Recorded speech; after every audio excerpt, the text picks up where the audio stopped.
focus on a book of the Bible that's found in the New Testament, and the book was authored by a man by the name of James about 2,000 years ago. Now, the book itself originally was a letter. It was a letter we now call it a book of the Bible, and it's called James, and it was actually written by James, all right? And it's full of all kinds of truth and wisdom keys on how to live a life that is blessed and how to live a life of strong faith. And so this next month, we're gonna dive into this book.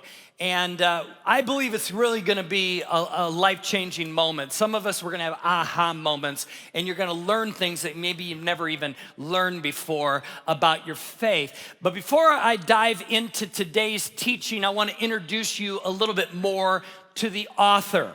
So allow me this first week to give you some background of this guy, James. James is also known as James the Just, all right? That is a name that we gave him, James the Just, and he was the half-brother of Jesus. Yes, you heard me right. Let me say that again. He was the half-brother of Jesus. And some of you are like, wait a minute, Jesus had siblings? Yes. He had half-brothers and half-sisters. In fact, in the Bible, it mentions the names of 4 half-brothers, and then it says also sisters. It doesn't mention their names, so we don't know how many, but this is the thing. We know that he had half-brothers and half-sisters. Now, you go, well, how did that work? What do you mean half-brother, half-sister? Well, let me take you to Christmas for a moment. I know we just celebrated Christmas, and some of you haven't even taken down your Christmas tree yet. But let's just talk about Christmas for a moment. We know from the Christmas story that Mother Mary was a virgin and became pregnant. We call this the Immaculate Conception, all right? Mary and Joseph eventually ended up getting married, and they had other children together.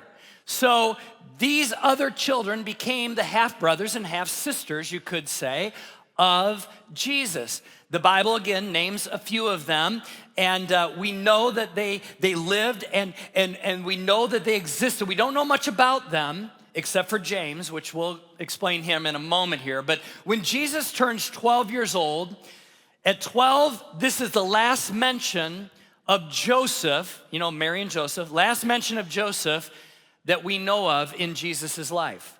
We think that maybe Joseph died. We think that he passed away. Now Jesus becomes an adult. And once he becomes adult, all we hear about is Mary, Mother Mary. We don't hear anything more about Joseph. And so here's the thing. Something happens at the cross, which is vitally important. And most people, when they read the story about Good Friday and such like that, they completely miss this. And today, I want to empower you with some knowledge, and it's going to make sense here in a moment. But Jesus is dying on the cross. He's approximately 33 years old at this point. And the Bible states that his mother Mary was at the foot of the cross watching her son, the Messiah, be crucified and die. There's also a disciple by the name of John. He's one of the 12 disciples. He's also there at the foot of the cross. And right before Jesus dies, he says something very powerful in John 19:26. It is recorded. It says, when Jesus saw his mother standing there beside the disciple, meaning John, he's talking third person here, John is writing this. He said to her, dear woman, here is your son. And he said to his disciple, here is your mother. And from then on, this disciple took her into his home. Now you gotta understand a little bit of culture back then. The eldest son of the family was always responsible to take care of the mother, especially if the father had passed away. At this point, we think Joseph is dead. And so therefore, Jesus, as the eldest son, he is taking care of his mom. But as he is dying, what should have happened is when Jesus died, the second eldest son should have taken over and taken responsibility for Mother Mary. But there is zero mention at the cross of any of Jesus's siblings being there. No brothers, no sisters. And the fact that Jesus had to look at one of his disciples, John, and assign responsibility to his mother shows that none of Jesus' family, none of Mary's sons or daughters are present. There is dysfunction in this family. Y'all tracking with me?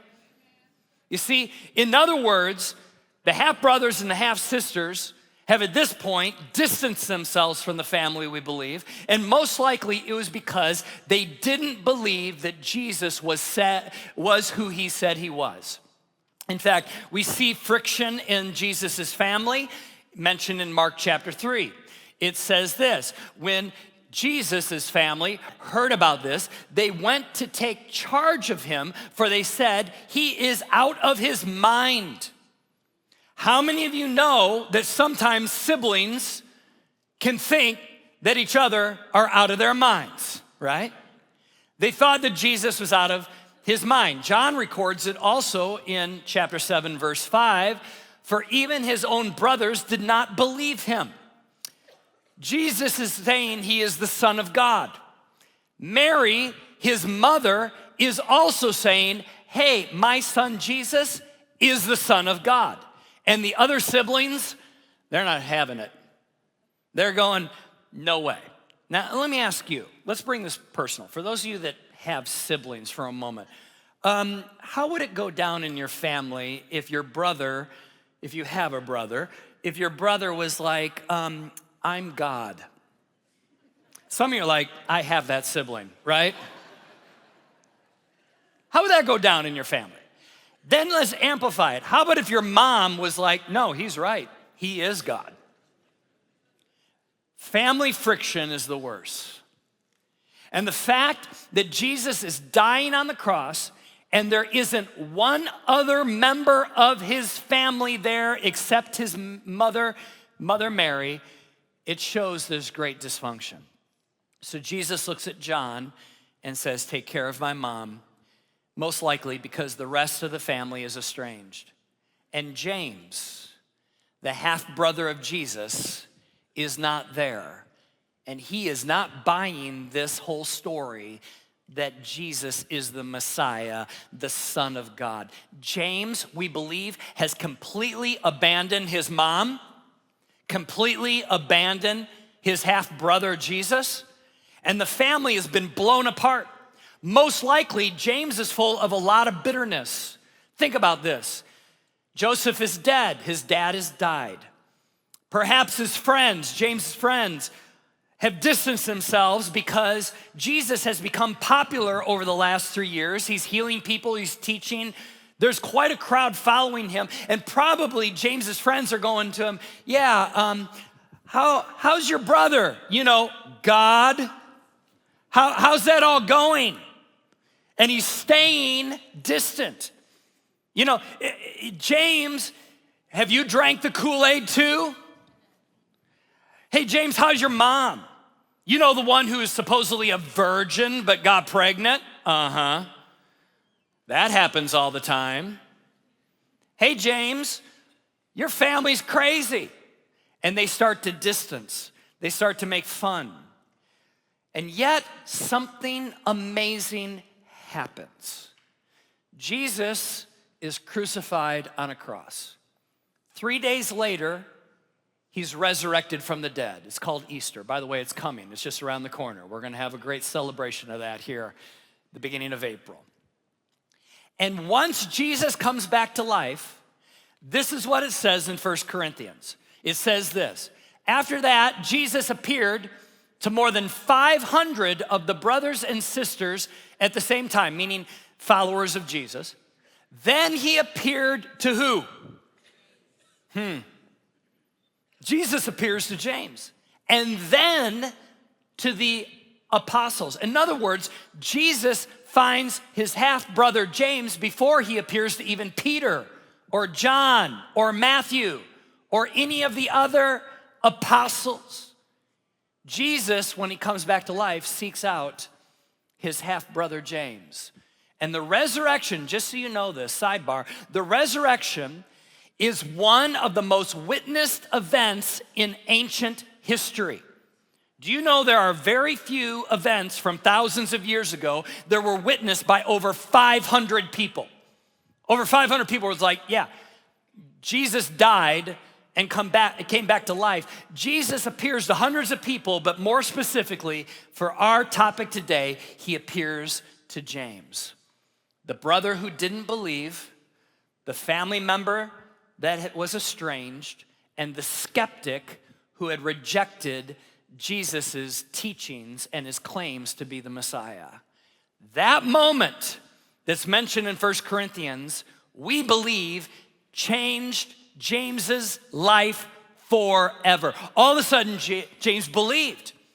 All of a sudden, James was changed. I mean, I guess when your half brother that you've grown up with your whole life, that you have totally think is out of his mind, all of a sudden is crucified, and you know he's dead, and then he comes back to life again. Maybe James is going, oh, I wonder if he was telling the truth. You could almost say this: James got saved. James got saved. Jesus ascends to heaven, and James becomes a radical follower of his half-brother Jesus. James eventually becomes the leader or the pastor over the church in Jerusalem, the one that if you were here last week or listening to my message that I talked about, by 50 to 55 AD, the church in Jerusalem was running over 20,000 people. James was the pastor. Think about this. The skeptic, the one who is like, Jesus is out of his mind, is now the pastor of a church that worships his half-brother. And I think that if James were up here today, instead of me on this stage preaching to City First, I think James would look at us and say, I didn't see that coming. Which is why this month we are going to focus on a skeptic's guide to living like Jesus. What does this person, James, who is an adamant person against Jesus, who has now become a radical follower of Jesus, what would he say to us about faith? Well, let me tell you, here's a couple of thoughts before I jump into his first teaching. And that is this: number one, the loudest doubters can become the boldest disciples. Do you hear that? Some of you have some doubters in your world. Maybe it is some siblings, maybe it's a parent, maybe it's a kid, maybe it's a coworker, maybe it's a fellow student, but there's somebody in your world that is a doubter and a loud doubter. Can I tell you today, have faith, because when Jesus gets a hold of them, they can become the boldest disciples. You can give that a round of applause. Yeah, I know some of you are almost applauding by faith. Lord, may that happen, right? See, our questions don't rattle Jesus. Questioning minds can become consecrated hearts. Second thought is this: healthy doubt can become the foundation of an unshakable faith. That when you doubt, that doesn't mean you're a bad person. That can actually become the foundation of an unshakable faith. In fact, I would say this: faith cannot exist without doubt, or otherwise it's not faith. Think about it. Faith has to have doubt. Because you have to step past your doubts to be able to say, God, I have faith. Some of us today, we have some doubts. And I would say that all of us, to some degree, have some doubts. Maybe we should listen to the big doubter in Jesus' family, James, and see what he has to say about how he has reconciled this doubt and how he is now instructing us to live our lives. Someone who lived with Jesus and didn't believe, but eventually James was actually martyred because of his faith in Jesus. So how do you go from a great skeptic to someone saying, I'm willing to give up my life because I will not renounce this Jesus? He is real.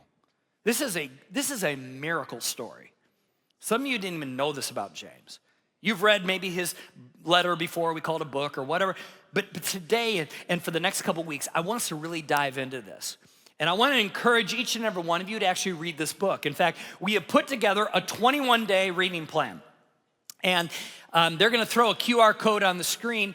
You could access it through the app, the City First app, or if you want to, take your smartphone, go to this link right here. We will drop you a daily email into your inbox if you want to do this route, and that will remind you, and it will be a little reading. We're not going to spam you. This will be something that every day it will pop in, and you will see right there the little like verse of the day, couple verses a day. We're going to read through this book.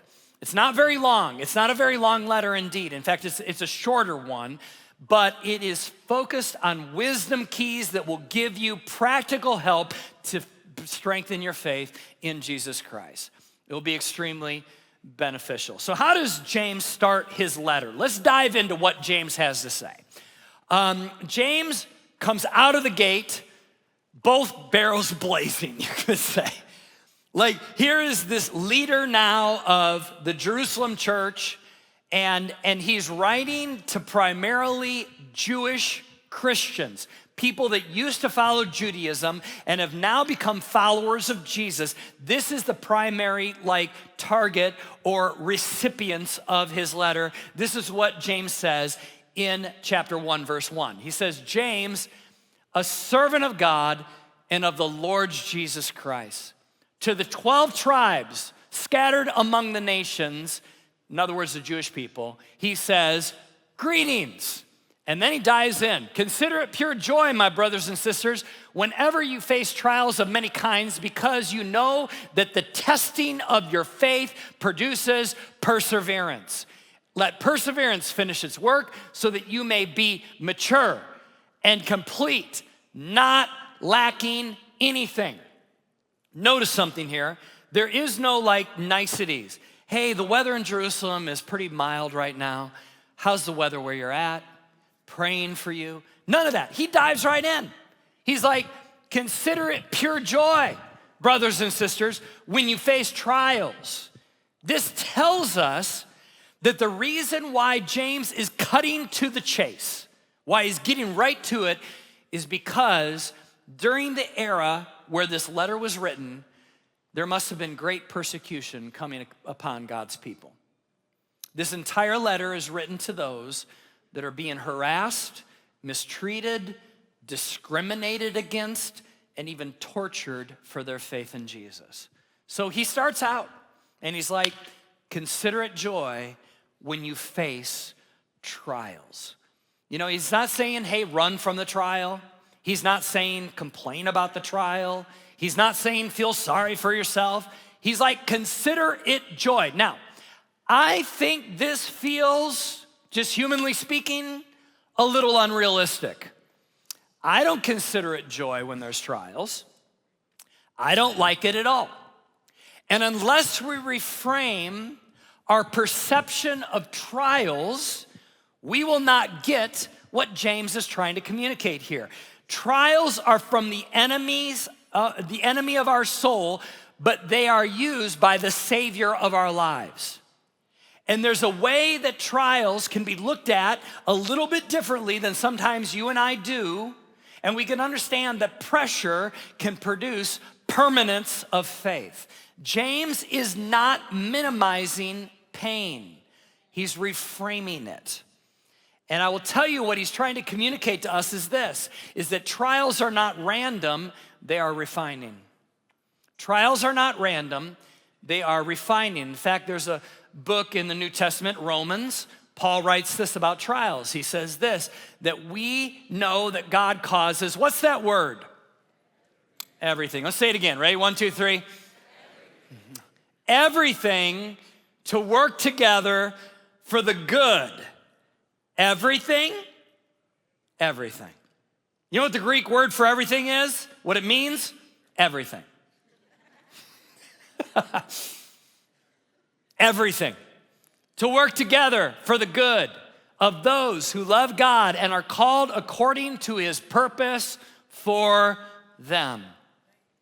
God will allow things many times into our life. The enemy will sometimes create things in our life, and God uses all of it for the good if we keep focused on him. James, listen, assumes trials are inevitable. He doesn't say if you face trials. He says when you face trials. The Greek word there for face, when you face trials, carries the idea of being unexpectedly surrounded. That's what it means. That word means when you face, it's like unexpectedly surrounded. In other words, trials ambush us. Trials come out of nowhere. You didn't expect them, you didn't see them. They just appear many times. And there are many different types of trials. There's financial trials, financial pressure. There's relational trials, relational strain, right? There's health crisis. There's cultural opposition. There's internal doubt. There's external harassment. There's all different types of trials. And the word trials there means this: proving or testing. In other words, when we face these unexpected testings, when we expect these or when we face these unexpected like proving moments of our faith, it comes out of nowhere. Testing is not about God discovering something about you that he doesn't know. So he's not testing you to see if you have the answer, and he doesn't know whether you have the answer. It is about God developing something in us we don't yet have. That's what this means. The testing is not a quiz. The testing is not to know if you have the right answer. The test is to cultivate a faith you have yet to realize. James realizes and sees these trials as instruments of divine formation, not signs of divine abandonment. And what I mean by that is this, is when you face trials, what's the very first thing that you and I think? We think, God, where are you? Because we think he abandoned us, or that he's mad at us, or that somehow he's asleep at the wheel. God is not destabilizing you, he's deepening you. Now, that doesn't make the trials any better. Doesn't mean they're like, yay. No, but I will tell you something. If you ask somebody who is a mature leader in faith, or even outside of faith, I mean, this is a truism from God that is well beyond just believers, all right? If you ask anybody who's a mature leader or a person, what was the most powerful lessons you've ever learned? Tell me about them. Chances are they're not going to tell you about the good times. They're going to tell you about the difficult times. They're going to tell you about the challenges that forged wisdom that has now guided their life. My greatest learnings, Jeremy DeWert's greatest learnings, are not when things are easy. My learnings have come when things were hard. I will tell you, I am who I am today, not because of my vacations, but because of my trials. I am who I am today, not because of easy times, but because of pressured times. Pressure does not mean that God has left you. It may mean that he's literally shaping you. Trials are not punitive. They can become productive. Now, again, no one is amening me right now because no one likes trials. This is my point, ladies and gentlemen. Trials are gonna happen. You will not escape this life without scars. You and I will have them. We might as well look to God and make them productive. We might as well look to God and say, God, shape something in me, rather than me facing them and going through them and having no benefit to my life. Instead, God, as I go through trials, which are inevitable, they're gonna happen. Your life is gonna suck sometimes, if I could say that, okay? Things are gonna happen that are gonna be very disturbing, very challenging to you and I. Things are gonna happen. We might as well look to God and say, shape a firm faith in me through these trials. See, testing produces perseverance, James says, and perseverance produces maturity. James connects the thoughts here. He connects dots. He's like, these trials are gonna produce perseverance, and the perseverance, the fruit of that, is gonna produce fruit of maturity. Maturity. James is connecting these, and he's saying the testing of your faith produces perseverance. Perseverance. He's using metallurgical language here. Metallurgical language. In fact, the next time that your coworker or your family member is driving you crazy and testing you, you can look back and say, you are producing a metallurgical outcome in me. And when they look at you and say, what are you talking about? Look at them and just go, yeah, you heard what I said. What is metallurgical science? You know what metallurgical science is? It is the study of metals, the property of metals. What James, this word he's using here, is the word testing in the Greek is a metallurgical reference. It's refining of precious metals. When he says testing, he is using a word picture here of like gold being refined in fire. That's what he's doing. And the heat separates what is weak or impure from what is strong and valuable. Heat of the tests in our lives will remove the impurities of our faith and produce perseverance, James is saying. Faith that has never been proven is not faith at all. In fact, I will tell you that a faith that has not been tested has not been proven. Your faith will be tested from time to time. And when it is tested and it produces perseverance, that faith becomes real. Perseverance is not passive, it's courageous, it's anchored, it's resilient, all right?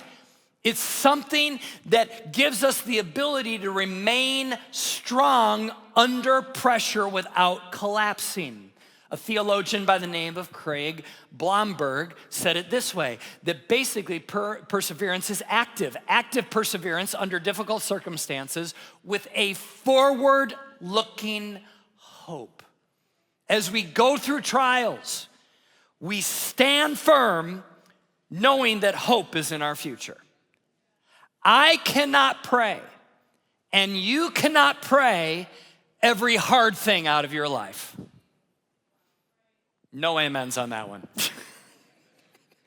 But I thought Jesus came into my life to make it all rainbows and unicorns, and no.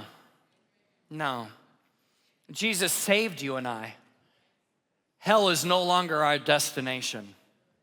Our sin record has been forgiven, but nowhere does he promise that we will not face hardships. In fact, if anything, he says, in this life you will face trials and tribulations of many kind, but do not fear, for I have overcome the world, Jesus said. In other words, you and I cannot pray every difficulty out of our life. If God answered those prayers, we would never become mature. It's like a kid who lives at home until they're 60 years old and never has to pay the bills. Some point, you have to face the music of life. And at some point, you and I have to face really hard and difficult things. It doesn't mean we like it. It doesn't mean we want to live in it. But this is the thing, you and I don't grow when we're comfortable. We grow when we're under pressure.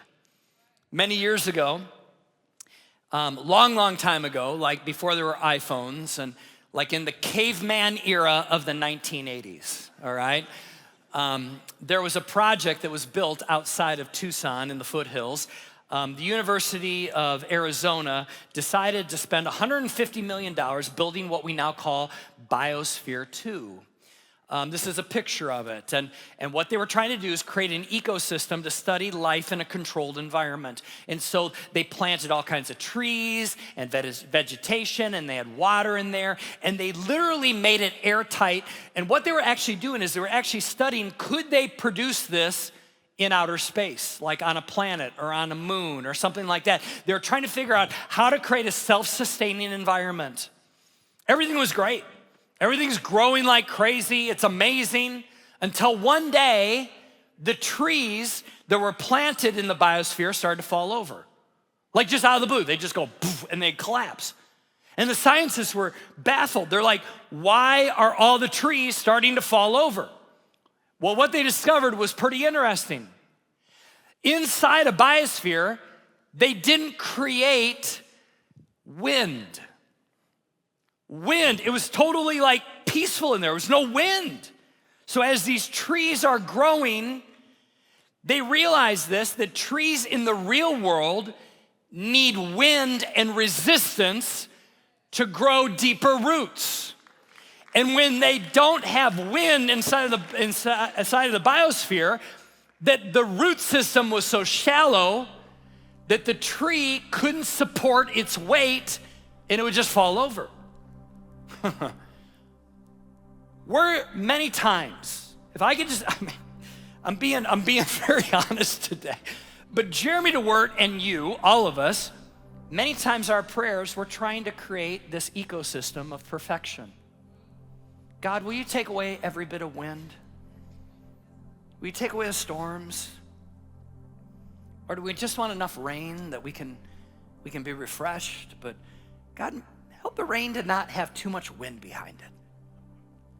And Lord, we don't want snow too much. And what happens is we're trying to pray a life that looks like that ecosystem. But unfortunately, if we don't have the resistance of weather and wind and all the things of life, we will not be able to carry the weight of this life. We will fall over. The very wind is what strengthened those trees. And James is saying, consider it joy. Because when you go through these trials, it's actually making you stronger.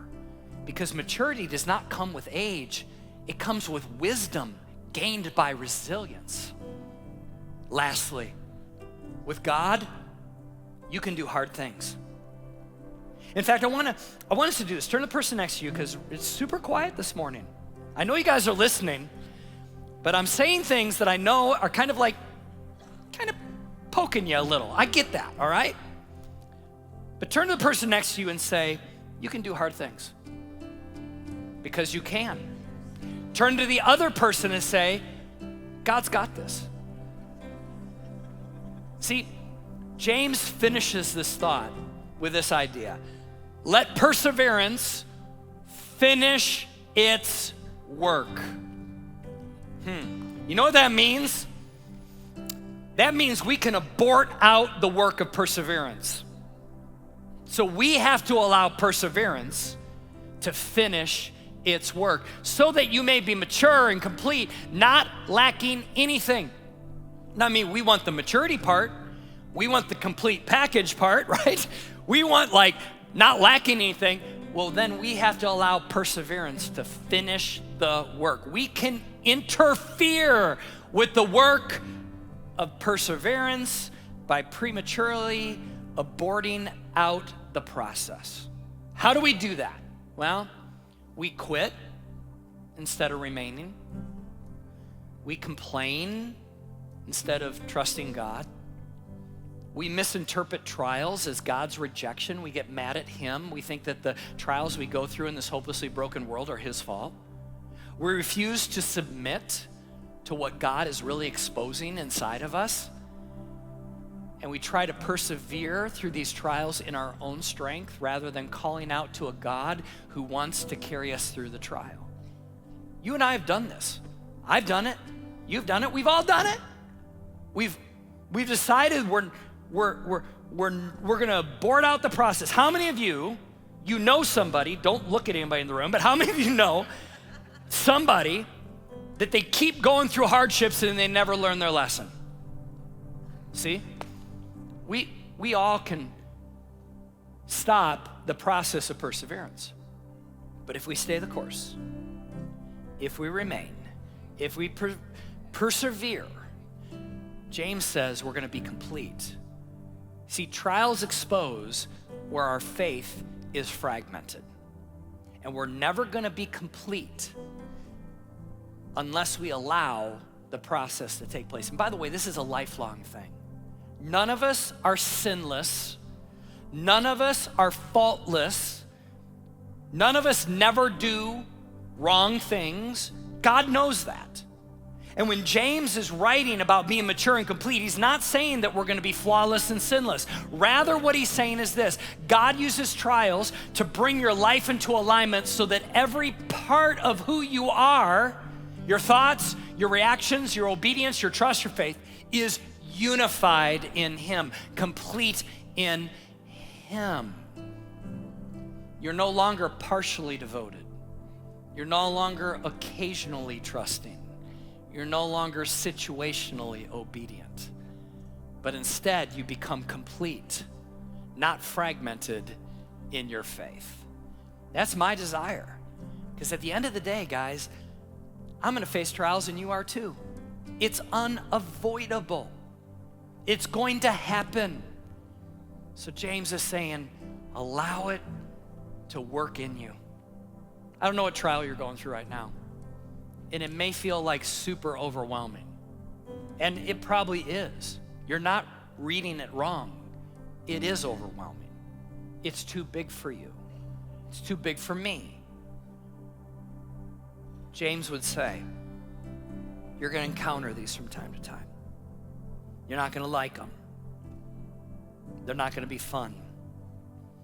But consider this an opportunity where God can become your strength. He can lead you and guide you.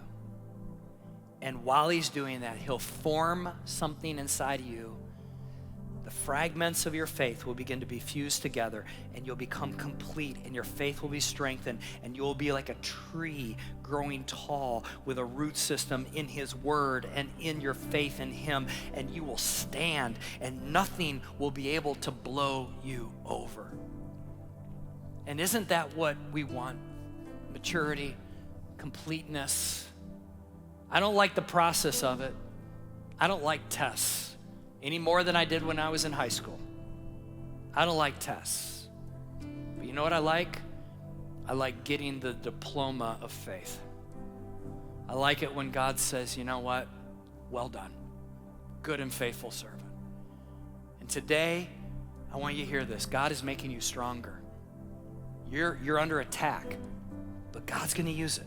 He's gonna make you strong. You're gonna be a better person. Your faith is gonna grow deeper. Don't abort out the process of perseverance and maturity, but allow those trials to work inside of you like gold refined in the fire.